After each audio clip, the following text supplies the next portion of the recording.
students, today we will continue our Unit 1, Session 2, Networking Fundamentals. Now, what do you mean by network? Network means a web of computers which are connected to each other through cables or without cables. Now, in short, we can say that computer network एक ऐसा combination है दो से ज़्यादा computer का जो एक दूसरे से कनेक्टेड है with wires or without wires. Now, I will give the example of wires network and wireless network. First, the wire network is your computer lab. Schools में आपके कंप्यूटर लैब है जिसमें जो कंप्यूटर है एक से ज्यादा कंप्यूटर एक दूसरे से किससे कनेक्टेड है? वायर्स के थ्रू. और वायर्स के थ्रू वो क्या कर रहे हैं? डेटा शेयर कर रहे हैं एक दूसरे के साथ. Now the example of wireless network. Wireless network का बेस्ट एग्जांपल जो आप nowadays you are using is internet. Internet एक ऐसा वायरलेस मीडियम है जिसके थ्रू आप एक प्लेस से, एक कंट्री से, एक जगह से दूसरी जगह तक क्या हो? कनेक्टेड हो. Now, in short, we can say computer network is a combination of two or more computers which are connected to each other with cables or without cables. Now, on the basis of geographical area के basis पे जो network है that is divided into four parts. Now, the first part is personal area network PAN. Pan क्या होता है? Personal mean क्या होता है? एक अपना प्राइवेट नेटवर्क जिसको आपने बिल्डअप किया है to share videos, information, data. और जैसे you can say that Bluetooth के साथ आप क्या करते हो? इमेजेस को शेयर करते हो, वीडियोस को शेयर करते हो, but in a short distance. Now the second is local area network LAN. LAN क्या होता है? लोकल एरिया नेटवर्क क्या होता है? जिसका एग्जांपल, बेस्ट एग्जांपल आपकी कंप्यूटर लैब है जो एक ही बिल्डिंग या एक ही रूम में सीमित रहता है. इसमें आप किसका यूज करते हो? केबल्स का. केबल्स के थ्रू क्या होता है? आप एक दूसरे को मैसेजेस, डाटा सेंड करते हो. Now the third one is metropolitan area network. As the name suggest, metro means cities. Cities एक दूसरे से कनेक्टेड है थ्रू वायर्स और विदाउट वायरलेस. इसमें भी हम वायर्स का यूज कर सकते हैं और विदाउट वायर्स का भी कर सकते हैं. नाउ मेट्रोपॉलिटन एरिया नेटवर्क का बेस्ट एग्जांपल है cable TV network. Next, the last one is wide area network. Wide area network मतलब across the world you are connected to each other without wires. और without wires कैसे? the best example is internet. आप जानते हो कि you are sitting here, you can talk to any person living in any place around the world. Now the next topic is network architecture. network architecture क्या होता है कि हमारा जो नेटवर्क है वो किसी ढांचे के, मतलब आर्किटेक्ट के, मतलब किसी ढांचे के बेसिस पे दो पार्ट्स में डिवाइडेड किया गया है. सबसे पहला है पेयर. जो पेयर नेटवर्क, पेयर मींस क्या? इक्वल. इसमें क्या होता है? हर एक कंप्यूटर के पास पूरी इंफॉर्मेशन, उतनी ही इंफॉर्मेशन, इक्वल इंफॉर्मेशन डिस्ट्रीब्यूटेड होती है. ऐसा नहीं है कि एक सुपीरियर कंप्यूटर है उसके पास सारी इंफॉर्मेशन है और वो फर्दर उनको दूसरे कंप्यूटर्स को सेंड करता है. इसमें क्या है? पेयर टू पेयर नेटवर्क में एक सिंगल कंप्यूटर के पास सारी इंफॉर्मेशन रहती है and it can share to another also through cables.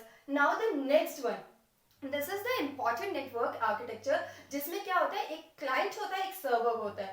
The server is the main computer. इसमें जो मेन कंप्यूटर है, बॉस जो है वो सर्वर होता है which is having all the information, all the softwares. इसके पास सारे सॉफ्टवेयर होते हैं जो हर एक क्लाइंट, जो क्लाइंट होते हैं, क्लाइंट क्या होते हैं? जो कंप्यूटर उससे अटैच है. ये मेन कंप्यूटर होता है सर्वर, उससे अटैच सारे जो कंप्यूटर्स होते हैं उनको क्लाइंट कहा जाता है. मेन कंप्यूटर का नाम होता है सर्वर एंड जो उससे अटैच होते हैं कंप्यूटर्स उनको कहा जाता है क्लाइंट. नाउ क्लाइंट, एक क्लाइंट सर्वर से रिक्वेस्ट करता है कि please send me the information of this. तो वो रिक्वेस्ट प्रोसेस करके सर्वर उसको वो इंफॉर्मेशन क्या करता है? पहुंचाता है. तो क्लाइंट सर्वर आर्किटेक्चर में क्या होता है? एक मेन कंप्यूटर होता है जिसका नाम होता है सर्वर, उससे अटैच जो कंप्यूटर्स होते हैं उनको क्लाइंट कहते हैं. और क्लाइंट रिक्वेस्ट करता है सर्वर से कि provide this information to me, और सर्वर वो इंफॉर्मेशन प्रोसेस करके उस पर्टिकुलर डेस्टिनेशन तक पहुंचाता है. These are two network architecture जो हेल्पफुल है. You can use either this or either this. Next to this we are going to switching technique. Switching technique मतलब क्या होता है? किस तरीके के हम जो इंफॉर्मेशन होते हैं, जो डाटा होता है, वो किस तरीके से, किस टेक्निक्स के थ्रू एक कंप्यूटर से दूसरे कंप्यूटर तक पहुंचाते हैं. The first is circuit switching. Circuit switching क्या होती है? इसमें क्या होता है? एक सेंडर होता है, एक रिसीवर होता है और एक पाथ होता है, अनब्रोकन पाथ. आपने जैसे टेलीफोन लाइन देखा होगा, लैंडलाइन टेलीफोन लाइन्स देखी होंगी, उसमें किस तरीके से डाटा का फ्लो होता है, वो होता है circuit switching. Now next is message message switching में क्या होते हैं, नोड्स होते हैं, छोटे छोटे कंप्यूटर्स एक दूसरे से अटैच होते हैं, हर एक कंप्यूटर एक मैसेज रिसीव करता है, उसे स्टोर करता है, फिर नेक्स्ट कंप्यूटर में क्या करता है, ट्रांसमिट करता है। मैसेज स्विचिंग में सिर्फ नोड्स का एक दूसरे से कनेक्टिविटी होती है, वो मैसेज को अपने पास रिसीव करते, जहां से मिलता है वहां से रिसीव करते, उसको अपने पास स्टोर करके भी रखते हैं, एंड देन नेक्स्ट जिस डेस्टिनेशन पॉइंट तक पहुंचाते। Next is packet switching. Packet मतलब छोटे छोटे पैकेट्स में डिवाइड कर देते एक मैसेज को, ठीक है। जैसे एक बहुत बड़ा मैसेज है, उसे छोटे छोटे पैकेट्स में डिवाइड करके क्या करता है, आगे जाके फर्दर उसको ट्रांसमिट करता है। और ये जो ट्रांसफर होते हैं, ऐसे ट्रांसफर मैसेजेस किसके थ्रू होते हैं, इंटरनेट के through. Then we have learn about this. अब ये जो नेटवर्क है वो किसी पर्टिकुलर नेटवर्क कंपोनेंट्स के थ्रू तो एक दूसरे से पास ऑन हो रहे, तो उनको कहते हैं नेटवर्क कंपोनेंट्स। उसमें सबसे पहले आता है स्विच। अब स्विच के पास उसने क्या किया, स्विच एक बॉक्स टाइप का होता है, वो क्या करता है, उसके पास डेटा रिसीव होता है, उसको प्रोसेस करता है। जैसे मैंने एक कंप्यूटर से किसी को दूसरे डेस्टिनेशन पॉइंट में भेज रही हूँ कोई मैसेज, तो मैं क्या करूंगी, मैंने एक स्विच उससे अटैच कर रखा है। स्विच क्या करेगा, मुझसे वो डेटा लेगा, रिसीव करेगा, उसे प्रोसेस करेगा, and then to the destination point तक पहुंचाएगा। नेक्स्ट रिपीटर क्या होता है, ये कॉपी करता है डाटा। मैंने उसे डाटा भेजा, उसे कॉपी करके अपने पास स्टोर करके रखा, एंड देन रीट्रांसमिट करता है दूसरे डेस्टिनेशन पॉइंट में। अब रिपीटर में क्या होता है, इफ लॉन्ग डिस्टेंसेस पे क्या होता है, सिग्नल क्या होता है, ब्रोक हो जाते हैं, तो क्या करता है, रिपीटर का एक और काम होता है, वो उस सिग्नल को रीबिल्ड करता है और वो मैसेज जो वहां से आया उस पर्टिकुलर रिसीवर तक पहुंचा देता है। नेक्स्ट हब क्या होता है, हब एक मीडिएटर होता है जिससे अटैच सारे नोड्स होते हैं, सारे कंप्यूटर्स होते हैं। वो क्या करता है, वो पर्टिकुलर डाटा हर एक कंप्यूटर तक पहुंचाता है।